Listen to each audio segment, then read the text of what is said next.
And good afternoon, ladies and gentlemen. And first, let me express my sincere thanks to the organizers of this panel. Professor Kim Bum-soo, Chairman of Korea Political Science Association, and Dr. Lee Young-shun, Chairman of Uni-Korea Foundation, and also Professor Kim Eui-young, Chairman of the Organizing Committee of 2025 IPSA Conference. And they have brought us together for such a timely and important discussion. And it is my privilege to join this panel and to share some thoughts on one of the most important and urgent strategic challenges facing the Korean Peninsula. Let me start with the main takeaway of my talk. South Korea must significantly revise its external strategy in response to major changes in U.S. foreign policy under Trump 2.0, especially the implications for North Korea diplomacy and alliance management. This is more than a tactical adjustment. It calls for a fundamental strategic rethink of Seoul's position amid rapidly evolving global and regional landscapes. In fact, the critical reassessment has been delayed by 6 months of domestic political turmoil following former President Yoon's declaration of martial law last December. In today's remark, I will explain first how Trump 2.0 differs from his first term. Second, what this means for U.S.-North Korea relations. And third, the emerging risks for South Korea. And finally, what kind of strategy Seoul needs to adopt going forward. Let me start with the big picture. During his first term, President Trump was unable to implement his America First foreign policy. Largely new to government, he surrounded himself with establishment Republicans, so-called adults in the room, who sought to moderate his instincts. But in his second term, he is now politically experienced, ideologically confident, and much less constrained by internal opposition. This time, Trump is pushing his America First doctrine more deliberately and with fewer checks. One clear example came during his February meeting with Ukrainian President Zelensky. During his conversation with him, he told, "You have no cards," 6 times. And this kind of language reflects his core worldview, a raw, transactional realism where power matters much more than norms, rules, or alliances. So what's behind this sharper version of America First? There may be many factors, but one of the major ones is fiscal pressure. The U.S. national debt has reached nearly $29 trillion, almost equal to the amount of U.S. GDP. And entitlement spending on Medicare and Social Security is rising fast. From the Trump administration's perspective, global military commitments are no longer affordable. This means America is retrenching and expecting more from allies. That's why we are seeing a strategy of prioritization. Trump is not withdrawing from the world, but he's making hard choices. Europe and the Middle East are being told to take care of themselves. The focus is China. with everything else, including North Korea, becoming the secondary matter. This framework is being led by figures like Elbridge Colby, now Undersecretary of Defense, who has long argued that U.S. forces should shift toward deterring China, while allies take over more regional responsibilities. On the Korean Peninsula, this means first reassessing the role of U.S. forces in Korea. Second, considering partial troop withdrawals. I hope partial, not entire. And third, the treating North Korea as a manageable, not urgent threat. So the old alliance assumptions are being replaced by more narrow cost-benefit calculations. Now let's turn to how this strategic shift is playing out in Trump's approach to North Korea. Trump's first-term diplomacy was already unusual. He preferred top-down, leader-to-leader engagement, meeting Kim Jong-un 3 times, rather than letting working-level talks set the stage. This aligned with Kim's own style. He never trusted his negotiators with real authority anyway. Trump also broke with past presidents by treating improvement of political relations as a potential starting point rather than a reward for denuclearization. But the Hanoi summit in 2019 collapsed because Kim demanded major sanctions relief for dismantling only Yongbyon, and the U.S.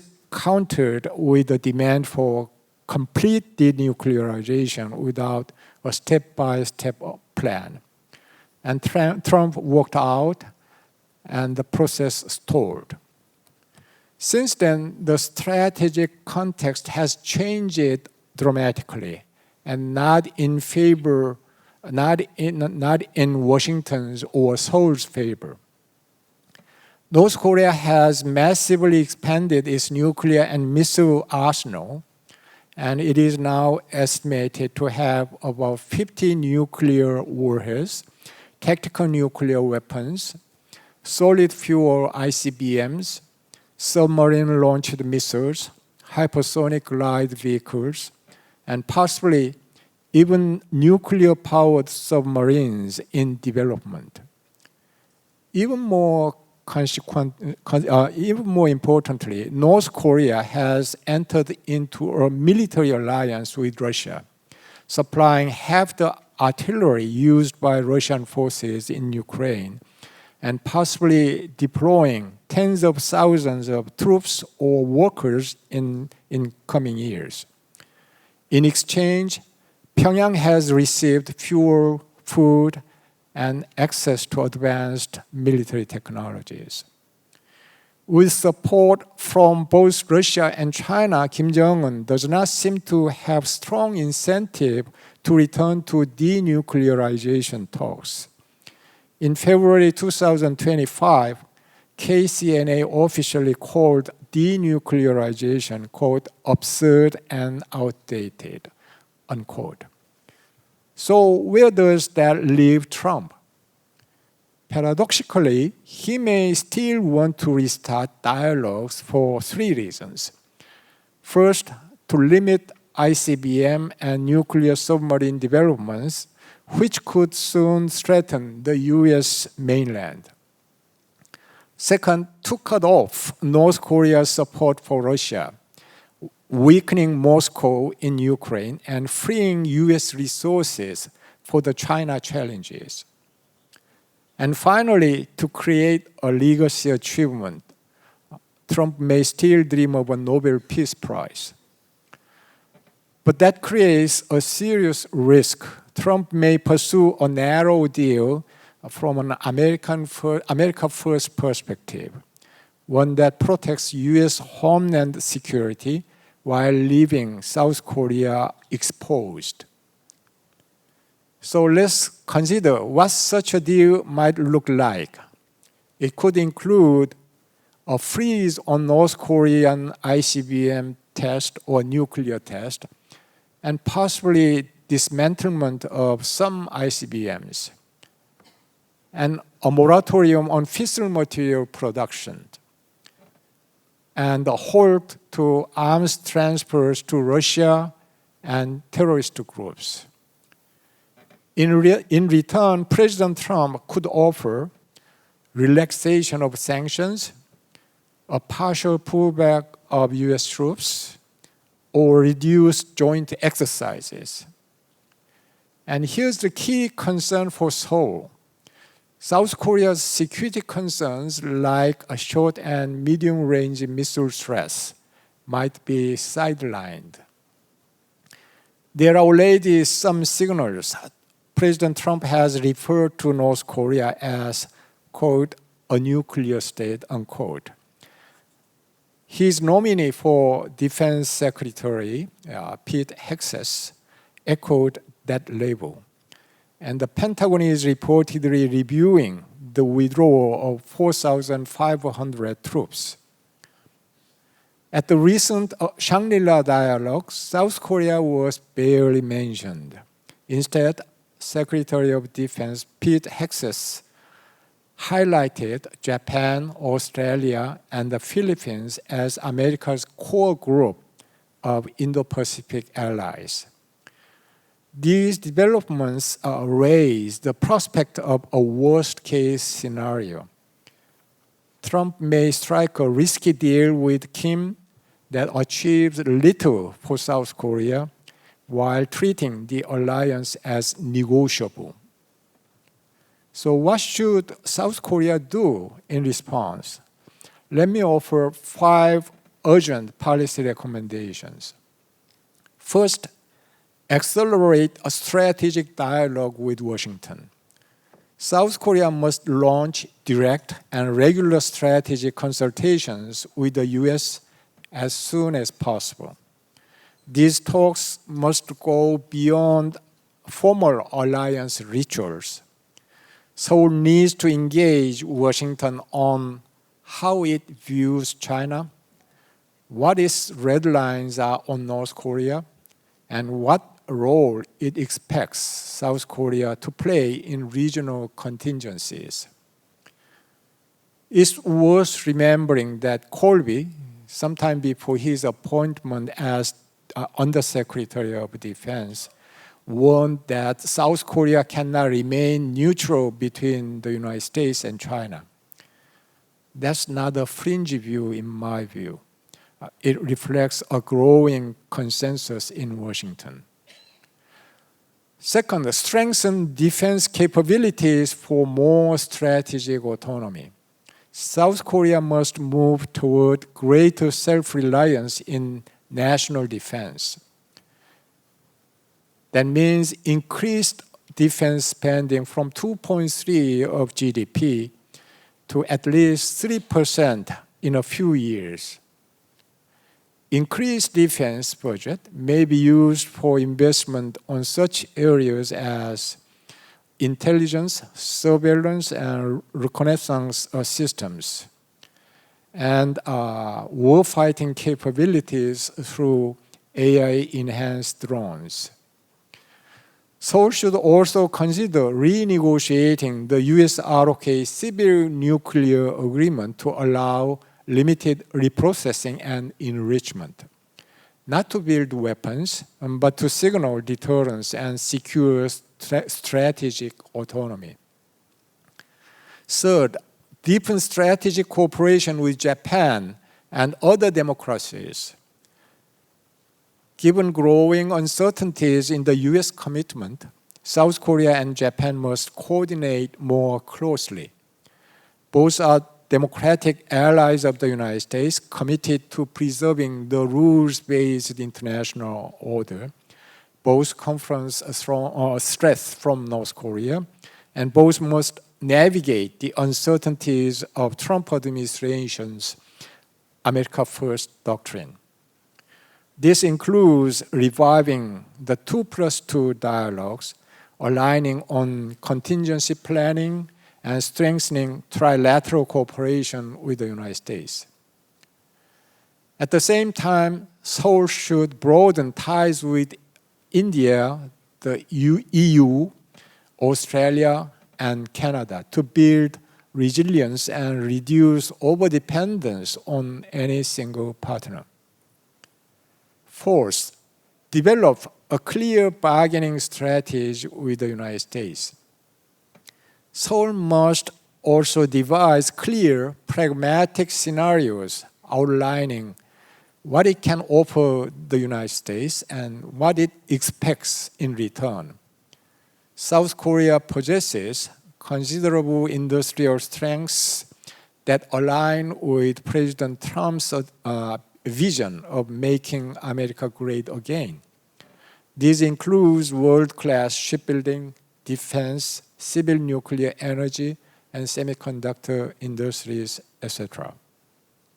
So the Korean government should prepare concrete policy packages that can support U.S. priorities while advancing its own security interest.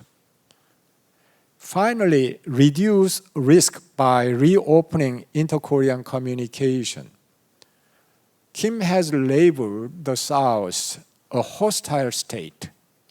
Nevertheless, it remains worthwhile for Seoul to pursue low-profile engagement with the North and to re-establish communication channels.